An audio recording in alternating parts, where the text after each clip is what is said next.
নমস্কার বন্ধুরা, আশা করছি তোমরা সবাই ভালো আছো। আজকে আমি তোমাদের সাথে এই ভরাট আসনের ডিজাইনটি শেয়ার করতে এসেছি। আজকে দেখো আমি অনেকটা করে রেখেছি, এর ওপর থেকে আমি কিভাবে সেলাই করব সেটি তোমাদেরকে দেখাবো। আর হ্যাঁ, তোমরা আমার চ্যানেলটিতে নতুন হলে অবশ্যই আমার চ্যানেলটিকে সাবস্ক্রাইব করো আর পাশে থাকা বেল বাটনটিকে প্রেস করো। দেখো আমি ওপরে 8 জোড়া ঘর কিন্তু গুনে নিলাম নিচের থেকে। এবারে আমি এইখানে একটি লাইন তৈরি করব 8 জোড়া ঘর নিয়ে, অর্থাৎ 16টি ঘর নিয়ে। এবার মাঝামাঝি একটি আন্দাজ মতো সেন্টার ধরে নিয়ে সেখান থেকে আমি দেখো সুতোটিকে ভালোভাবে আটকে নিচ্ছি। আমি যেভাবে আটকাচ্ছি তোমরাও ঠিক সেমভাবে আটকাবে। এবারে আমি আরেকটি লাইন তৈরি করছি, ঠিক সেমভাবে ওপরের দিকের লেভেল আর নিচের দিকের লেভেল সমান রেখে আবার সেমভাবে আমি আটকে নিচ্ছি। এখানেও কিন্তু 16টি ঘর অর্থাৎ 8 জোড়া ঘর আছে। এবারে দেখো আমি ওপরে 2টো ঘর বাড়ালাম আর নিচের দিকে 2টো ঘর কমালাম। এভাবে করে আমি আরও 2টো লাইন তৈরি করে নিচ্ছি। একটি লাইন তৈরি হয়ে গেল, এবার সেকেন্ড লাইনটি আমি তৈরি করব। দেখো সেকেন্ড লাইনটিও তৈরি হয়ে গেল। এর পরবর্তী লাইনে আমি ওপরের দিকে 4টে ঘর বাড়ালাম আর নিচের দিকে 4টে ঘর কমালাম।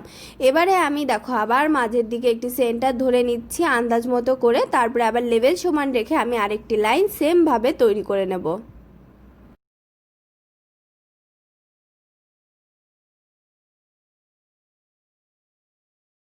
দেখো 2টো লাইন কিন্তু তৈরি হয়ে গেল। এবার আমি এর পরবর্তী লাইনে 2টো ঘর ওপরে বাড়াবো আর নিচের দিকে 2টো ঘর কমাবো। আগের লাইনের জোড়ায় কিন্তু আমি উপরের দিকে 4টে ঘর বাড়িয়েছিলাম আর নিচে 4টে ঘর কমিয়েছিলাম। এখানে আমি উপরে 2টো ঘর বাড়ালাম আর নিচে 2টো ঘর কমালাম। আর এর আগে যে 2টো ডিজাইন আমি তৈরি করে নিয়েছি, অর্থাৎ টিয়া রং আর হলুদ দিয়ে, সেটাও কিন্তু সেমভাবে তৈরি করা। এর পরবর্তী লাইনেও দেখো আমি উপরের দিকে 2টো ঘর বাড়াচ্ছি আর নিচের দিকে 2টো ঘর কমাচ্ছি। এভাবে করে আমি 2টো লাইন পাশাপাশি তৈরি করে নিচ্ছি। দেখো আমি 2 নম্বর লাইনটি তৈরি করছি। এই লাইনটি তৈরি করার পরে এর পরবর্তী যে লাইনগুলো তৈরি করব তার মধ্যে 4টে লাইন কিন্তু লেভেল সমান থাকবে। এখানেও দেখো আমি উপরের দিকে 2টো ঘর বাড়ালাম আর নিচের দিকে 2টো ঘর কমালাম। এই সেমভাবে এই যে লেভেলটি রাখলাম আমি, ওপরের দিকে 2টো ঘর বাড়িয়ে আর নিচের দিকে 2টো ঘর কমিয়ে, এই সমান লেভেলে ওপরে নিচে সমান লেভেল রেখে আমি মোট 4টে লাইন তৈরি করে নেব। আর প্রতিটা লাইনের কিন্তু মাঝখানে আমি ভালো করে সুতো দিয়ে আটকে নেব। দেখো এরপরে আমি 4 নম্বর লাইনটি তৈরি করব। দেখো এবারে আমি 4 নম্বর লাইনটি তৈরি করব। এখানে কিন্তু আমি লেভেলটি দেখো ওপরে সমান রেখেছি আর নিচেও কিন্তু লেভেলটি সমান আছে। এবারে এর পরবর্তী যে লাইনটি আমি তৈরি করব, এটি করার পরে সেটিতে কিন্তু আমি 4টে ঘর ওপরে বাড়াবো। দেখো আমি উপরে 4টে ঘর বাড়িয়ে নিয়েছি আর নিচের দিকে 4টে ঘর কমাবো। কমিয়ে আমি ভালো করে সুতোগুলোকে আটকে 2টো লাইন তৈরি করে নেব। এবারে আমি 2 নম্বর লাইনটি তৈরি করে নিচ্ছি।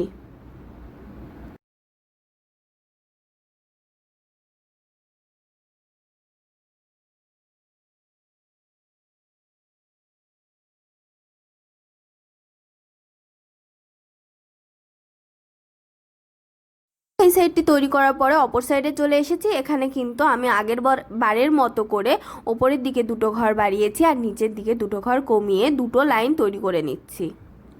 দেখো 2টো লাইন কিন্তু তৈরি হয়ে গেল। এর পরবর্তী লাইন দেখো, আগের লাইনেও কিন্তু আমি 4টে ঘর ওপরে বাড়িয়েছিলাম, এখানেও কিন্তু 4টে ঘর ওপরে বাড়ালাম আর নিচের দিকে 4টে ঘর কমিয়ে নিলাম। এই সেমভাবে আমি আরেকটি লাইন তৈরি করে নিচ্ছি। দেখো আমি 2 নম্বর লাইনটি তৈরি করছি লাইনের জোড়া। তারপরে পরবর্তী লাইনে কিন্তু পরপর 3টে লাইন কিন্তু আমি ওপরের দিকে 2টো ঘর বাড়িয়েছিলাম আর নিচের দিকে 2টো ঘর কমিয়ে তৈরি করেছিলাম। ঠিক সেমভাবে আমি একটি সাইড যেভাবে তোমাদেরকে একটু আগে করে দেখালাম সেটি আমি এই পাশে আবার একইভাবে তৈরি করে নিচ্ছি। দেখো 2টো লাইন তৈরি হয়ে গেল। ওপরের দিকে 2টো ঘর বাড়িয়ে আর নিচে 2টো ঘর কমিয়ে একটি লাইনের জোড়া।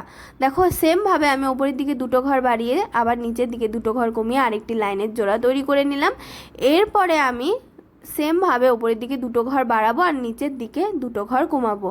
তারপরে সেই লেভেল রেখে আমি 4টে লাইন পাশাপাশি তৈরি করে নেব।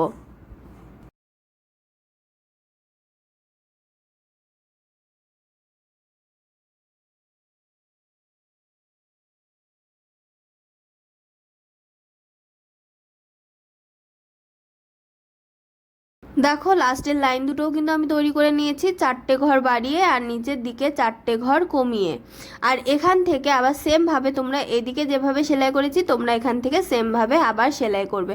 প্রতিটা ডিজাইনে কিন্তু সেমভাবে তৈরি করে নেবে। সেম ডিজাইন তোমরা বারবার পাশাপাশি তৈরি করে পুরোটা ডিজাইন কমপ্লিট করে নেবে। আর তোমাদের ডিজাইনটি কেমন লেগেছে কমেন্ট বক্সে জানাতে ভুলবে না। জানাবে কোন ধরনের ডিজাইন দেখতে চাও। আর ভিডিওটি ভালো লাগলে লাইক শেয়ার করবে এবং অবশ্যই আমার চ্যানেলটিকে সাবস্ক্রাইব করবে।